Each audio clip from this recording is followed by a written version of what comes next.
BBC Urdu کے programme سیربین میں وقفے کے بعد ایک بار پھر خوش آمدید. میں ہوں عالیہ ناز کی. نقد اور کارڈ کے علاوہ اب آپ بازار میں ادائیگی اپنا چہرہ دکھا کر بھی کر سکتے ہیں. تفصیل دیکھیے گا کچھ دیر بعد. پہلے دیگر موضوعات کے ساتھ امبر شمسی. اسرائیل منگل کو 26 فلسطینی قیدیوں کو امن مذاکرات شروع ہونے سے قبل رہا کر رہا ہے. گزشتہ روز اسرائیل نے مقبوضہ فلسطینی علاقے میں 1200 نئے گھر تعمیر کرنے کا اعلان کیا تھا. فراز ہاشمی کی رپورٹ. یہودی بستیوں کی تعمیر مستقل جاری ہے. 1967 کی جنگ میں قبضہ کیے گئے علاقوں پر مزید تعمیرات کے منصوبے بنائے جا رہے ہیں. بین الاقوامی قوانین کے تحت یہ تعمیرات غیر قانونی ہیں، لیکن اسرائیل ایسا نہیں سمجھتا. یہودی بستیوں کی تعمیر کا مسئلہ امن مذاکرات میں سب سے بڑی رکاوٹ رہا ہے. ایک متنازع یہودی بستی کا اعلان کرنے کے بعد اسرائیلی وزیر تعمیرات نے ایک دوسری جگہ کا معائنہ کیا. اسرائیلی وزیر تعمیرات ایریل کی جماعت علیحدہ فلسطینی ریاست کے قیام کے سخت مخالف ہے. مذاکرات کو ناکام بنانے کی کوشش ہے تو انہوں نے جواب دینے سے گریز کیا. کاش یہ اعلان پہلے ہی ہو جاتا اور مستقبل میں ایسی اور بستیاں بنائی جائیں گی. اسرائیل 26 فلسطینی قیدیوں کو امن مذاکرات سے قبل رہا کرنے کی بھی تیاری کر رہا ہے. اسرائیل میں ان فلسطینی قیدیوں کی رہائی کی مخالفت بھی کی جا رہی ہے.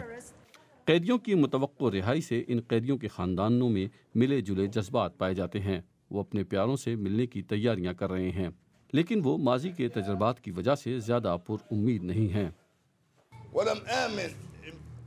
چاہے کوئی کچھ بھی کہے، میں اس پر یقین نہیں کرتا. میں جب تک اپنے بیٹے کو چھو نہیں لیتا مجھے یقین نہیں آئے گا کہ وہ گھر آ گیا ہے. جب میں اس کو چھو لوں گا تب مجھے یقین آئے گا کہ وہ گھر آ گیا ہے.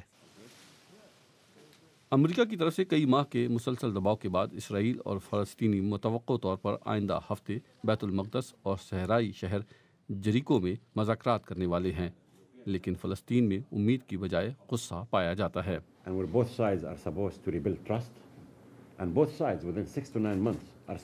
ہم دونوں سے توقع کی جا رہی ہے کہ ہم اعتماد بحال کریں گے، اور دونوں سے توقع کی جا رہی ہے کہ ہم 6 سے 8 ماہ میں کسی جامع امن معاہدے پر پہنچ جائیں گے، تنازع حل کریں گے، 2 ریاستیں بنائیں گے جہاں فلسطین اور اسرائیل ساتھ ساتھ رہ سکیں گے. لیکن دوسری طرف 800 گھروں کی تعمیر کا اعلان، وہ بھی مقبوضہ علاقوں میں. کیوں ایسا کون کرتا ہے؟ اگر وہ امن مذاکرات کرنا چاہتا، وہ ہمیں مذاکرات کی میز سے دور رکھنے پر تلے ہوئے ہیں.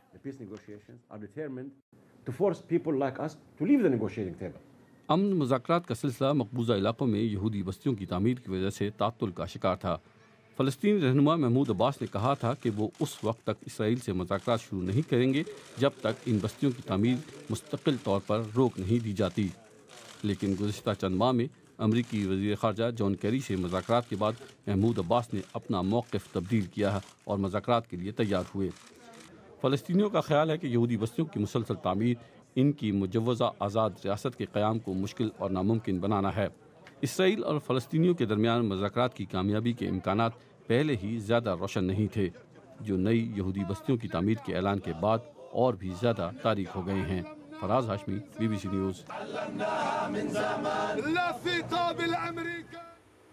اور اب مختصر نظر دیگر خبروں پر. صدر رابرٹ مگابے نے زمبابوے کے متنازع انتخابات جیتنے کے بعد اپنی پہلی تقریر میں اصرار کیا ہے کہ ووٹنگ درست تھی. انہوں نے اپنے حریف موگن چانگرائے کے لیے سخت الفاظ استعمال کرتے ہوئے اپنے تمام مخالفین کو بھاڑ میں جانے کو کہا.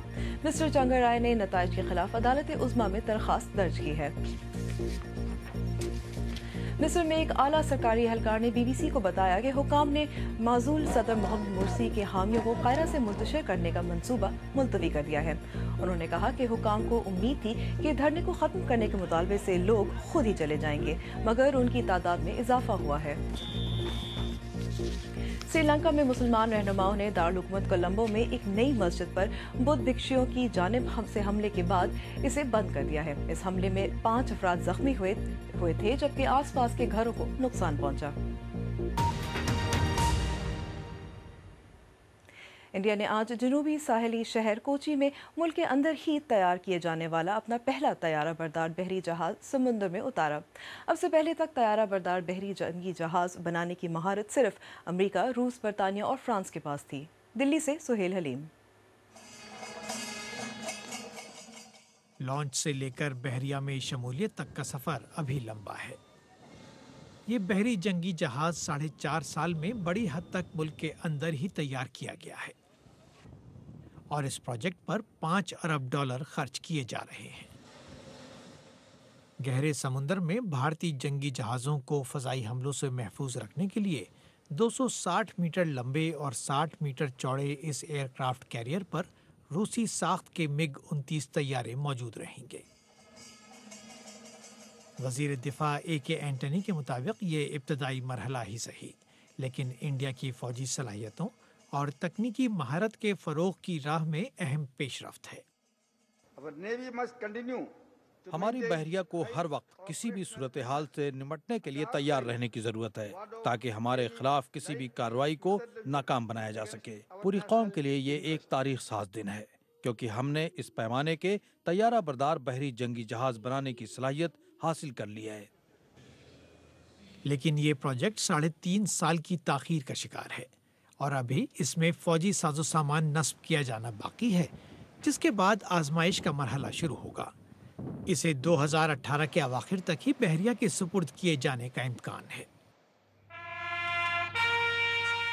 سنیچر کو انڈیا نے ملک کے اندر ہی تیار کی جانے والی ایک اور آبدوز کا نیوکلیئر ری ایکٹر شروع کیا تھا، جس کے بعد INS چکرا کی آزمائش کا مرحلہ بھی شروع ہو جائے گا۔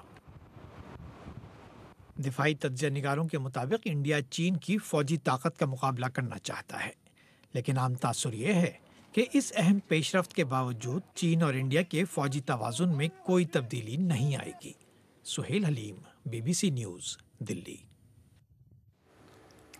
کریڈٹ یا ڈیبٹ کارڈ کے ساتھ فون کے ذریعے بل تو تقریباً ہم سب ہی ادا کرتے ہیں، لیکن اب برطانیہ میں آن لائن ادائیگی کی کمپنی پے پیل نے ایک ایسا ایپ متعارف کرایا ہے جس کے تحت اگر آپ پے پیل کا اکاؤنٹ رکھنے والے کسی ہوٹل یا دکان میں جائیں تو وہاں آپ اپنے چہرے اور نام کی بنیاد پر بھی بل ادا کر سکتے ہیں۔ تارا ویلش کی رپورٹ۔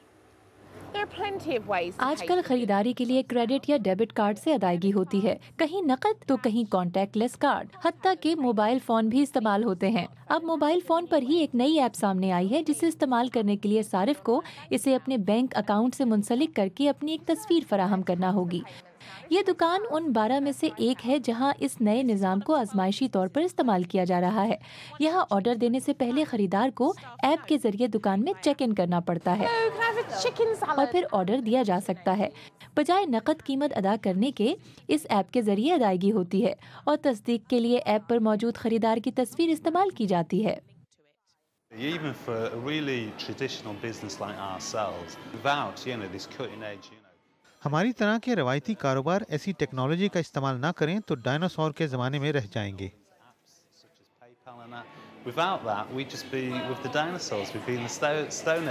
مگر کیا وہ وقت واقعی آئے گا جب لوگ پیسے گھر چھوڑ کر خریداری کرنے نکلیں گے؟ میں موبائل صرف اور صرف کال یا ٹیکسٹ کرنے کے لیے استعمال کرتا ہوں، کبھی اپنے فون سے تصویر کھینچ لیتا ہوں بس۔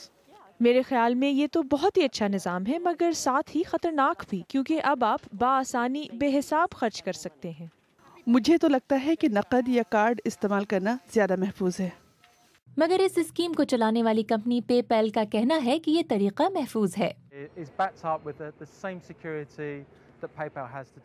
اس نظام کو محفوظ بنانے کے لیے وہی سیکیورٹی سسٹم استعمال کیا جاتا ہے جو ہمارے آن لائن سسٹم کو محفوظ بناتا ہے، اور اگر ہمیں یہ شک ہو کہ کسی موبائل کے ذریعے کوئی مشتبہ لین دین ہو رہا ہے تو ہم فوری طور پر اسے روکنے کی کوشش کرتے ہیں۔